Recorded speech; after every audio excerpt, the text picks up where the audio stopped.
Hello everyone and welcome to my channel. Here I provide educational content on shell scripting. In the previous video, I have discussed introduction to shell and types of shell as well. Now in this video, I am going to talk about bash scripting, and this is the important topic that many people are curious about, and I am excited to share my knowledge with you.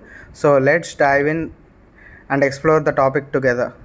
So before begin our new topic, if you not watched, please click the I button to get what I explained in the previous video.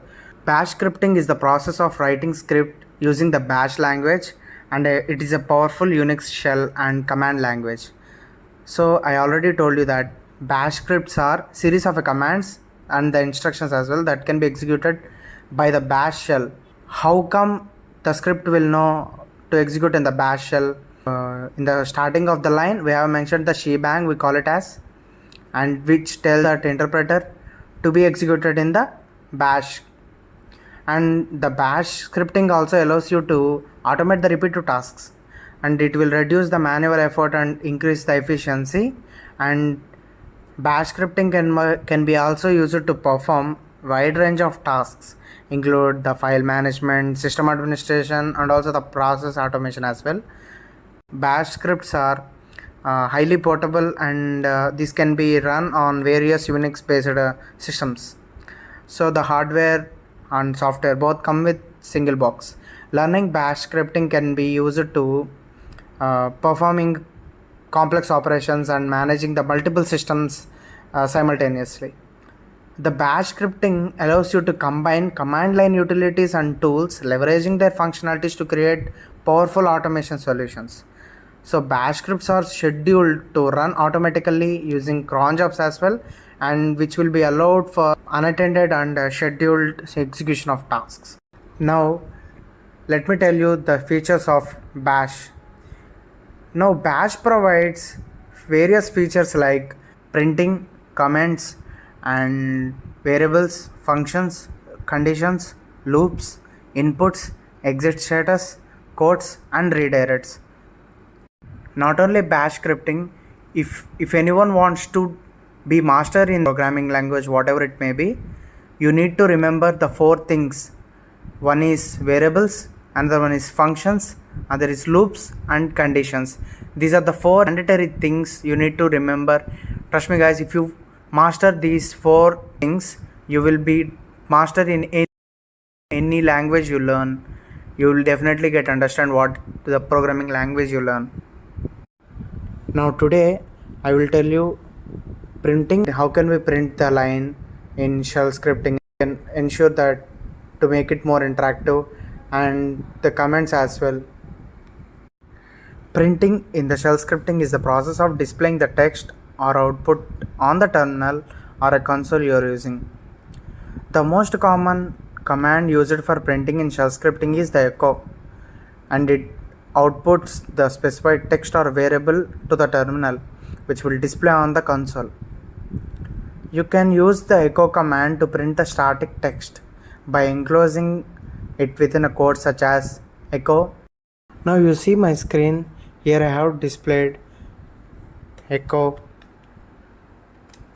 and the statement you need to print or display on the console. For example, like here I have written I am space YouTube.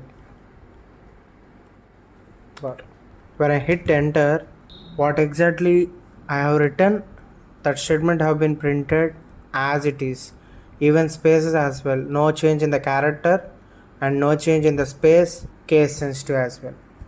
This is the way you can print a statement.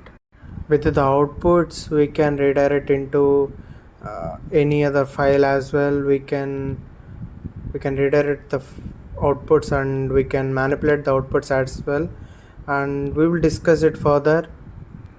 And one more thing is the variables can be printed using the echo command by referencing them with $sign, enclosing them in double quotes. Here I have declared a is equal to 10, and I have displayed using echo $a, as I mentioned before. But one thing you need to remember is a best practice. I'm advising you that it always enclose within a double quotes. Don't use single quotes in while writing or referencing any variables like or any referencing any string values. Don't use single quotes. It is not a good practice. Always try to use double quotes while referencing the data. Okay, because there is a drawback while using the single quotes. If you use the single quotes, then sometimes the variables may not be accessed, so always better to use double quotes. And you can also print the output of a command as well using that echo command. We will discuss it in command substitution topic. Okay, later we will discuss it about. Okay, here you see you can also print the output on the console using the printf statement, printf, and the statement you want to display.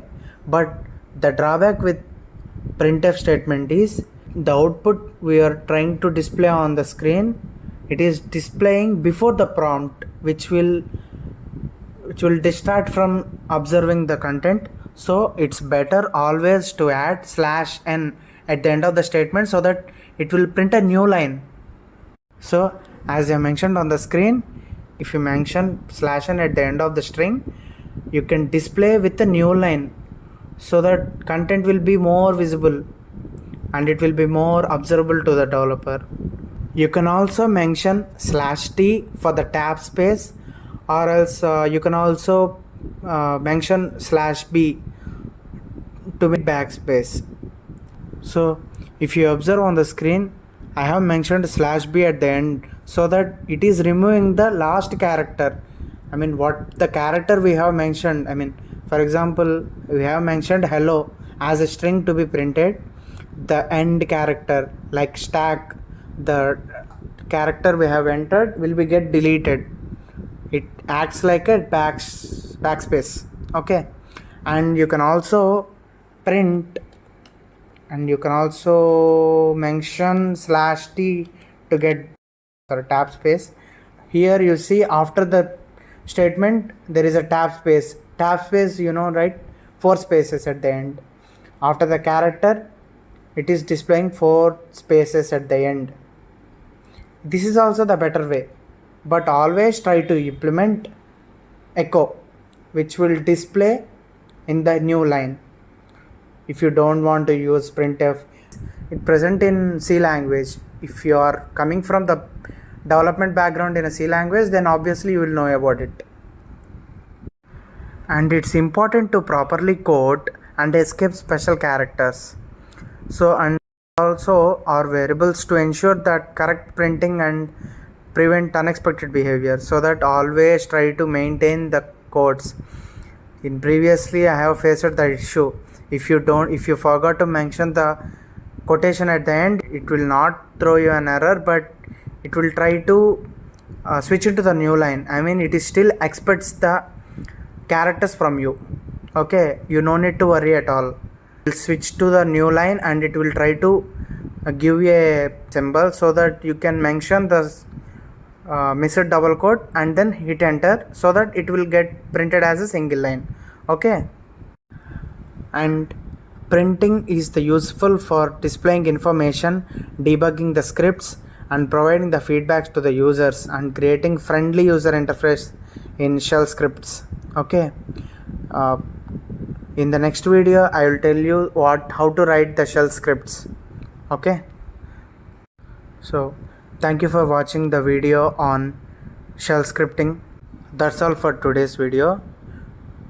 It's a quick recap that today I have discussed about printing in shell scripting. Okay, thank you for watching the video. I hope you found it informative and valuable. If you have any questions or comments, please leave them in the comment section below. Don't forget to like and subscribe to my channel for more educational content like this. Also, if you want to stay up to date with my latest videos, make sure to hit the notification bell. Thanks again for watching, and I will see you in the next one. Bye bye. Take care.